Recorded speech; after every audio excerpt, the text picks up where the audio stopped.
Bull will be delighted. They have shared a brilliant championship battle, but the championship can only be won by one, and it's going Dutch. When you hear Red Bull, do you think of the energy drink, the sports team, or the adventure lifestyle media company? Here's the thing about Red Bull. Their motto, "Gives you wings," isn't just a slogan, it's a lifestyle. Red Bull is all about pushing limits. In 2012, Red Bull pulled off one of the most daring stunts the world had ever seen, a skydive from the edge of space.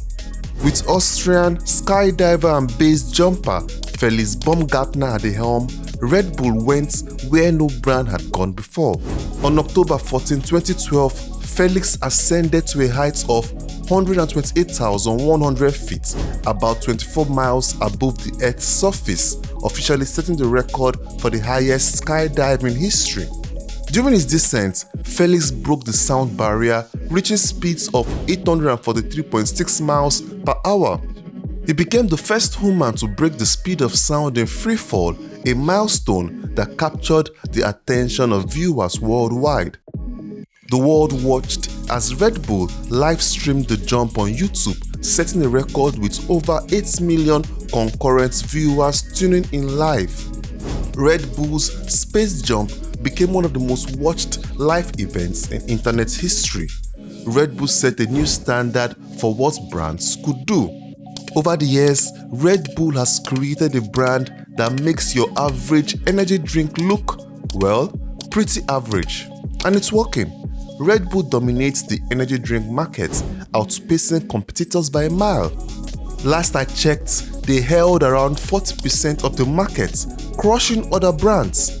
What's wild is that they did all this by turning marketing on its head, focusing on action and adventure over flashy ads and catchy jingles. Let's rewind to the 1980s. Enter Dietrich Mateschitz, an Austrian toothpaste salesman on a business trip to Thailand. While trying to beat jet lag, he stumbled upon a local drink called Katring Deng, a popular pick-me-up for Thai truck drivers and workers. It was sweet, a bit syrupy, but it packed a punch. But here's where it gets interesting. Instead of just downing the drink and moving on, he saw a massive opportunity. He figured, why not bring this to the West? So he teamed up with the Thai creator of Katring Deng, and together they worked on rebranding and tweaking the drink for a Western audience. Mateschitz didn't just slap on a new label and call it a day. He understood that Western consumers might not take to the strong, syrupy flavor, so he dialed down the sweetness and amped up the carbonation, making it more like a soda. And of course, they gave it a new name, Red Bull. The bull symbol was a nod to Katring Deng's roots. Katring Deng translates to Red Bull, with Kratin meaning a wild gull, a large, powerful species of bison native to Southeast Asia, and Deng meaning red. When Red Bull launched, traditional ads weren't going to cut it. People had no idea what an energy drink was, and throwing money at big campaigns could have been a huge waste. So Red Bull went rogue.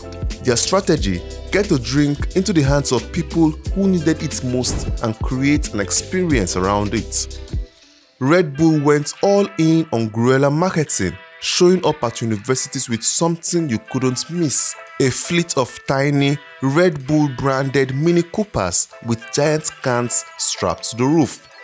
They would park in the middle of campus and start handing out free cans, especially around finals when students were desperate for energy. It wasn't just clever, it was genius. Suddenly, Red Bull wasn't just a new drink, it was the drink that understood the grind. And they didn't stop there. Red Bull dove straight into the nightlife scene where people wanted to party all night and needed something stronger than coffee. Bars were the perfect setting, so they started pitching Red Bull as a mixer, especially with vodka. By positioning Red Bulls in bars, they weren't just selling a drink, they were selling a good time. Soon enough, people didn't just want Red Bull, they wanted the vibe that came with it. Red Bull didn't just want to sell an energy drink, they wanted to sell a lifestyle that screamed adventure, adrenaline, and pure edge. So instead of sticking to traditional advertising, they dove into the world of extreme sports. In 2009, Red Bull launched the Cliff Diving World Series, a global competition where only the most daring athletes participate. In the series, athletes jump off cliffs over 80 feet high, twisting and flipping through the air before splashing down into crystal clear water. This wasn't just about watching people jump. It became a breathtaking spectacle set against the world's most beautiful and sometimes remote locations, places like the Azores in Portugal. When it comes to making bold moves, Red Bull is no stranger. But in 2005, they took things to a whole new level by diving into the high-stakes world of Formula 1 with the launch of Red Bull Racing. The early years weren't easy. Red Bull Racing faced the challenge of proving they belonged in a sport dominated by decades-old giants.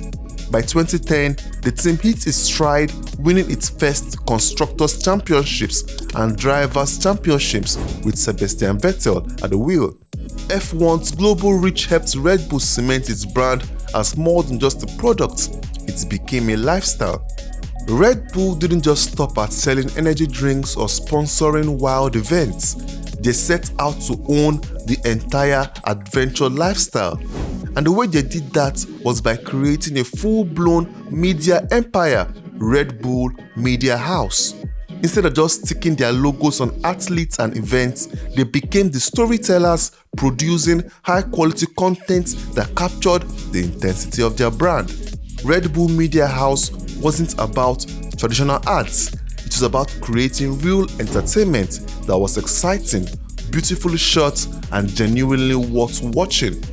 Whether it was an extreme sports documentary, an adventure series, or even feature films, Red Bull's content didn't feel like advertising.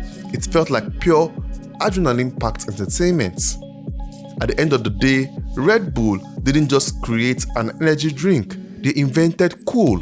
From extreme sports to breaking world records, Red Bull has continually pushed the boundaries, proving that there's no limit to what a brand can do. And the crazy part, Red Bull's story isn't over. With a track record like this, who knows what they will do next? But one thing's for sure, Red Bull's legacy of taking risks and redefining the possible is here to stay. Thanks for watching to the end of the video. If you enjoyed it, please leave a like, comment, and most importantly, subscribe. It will give me a much needed boost. See you in the next video.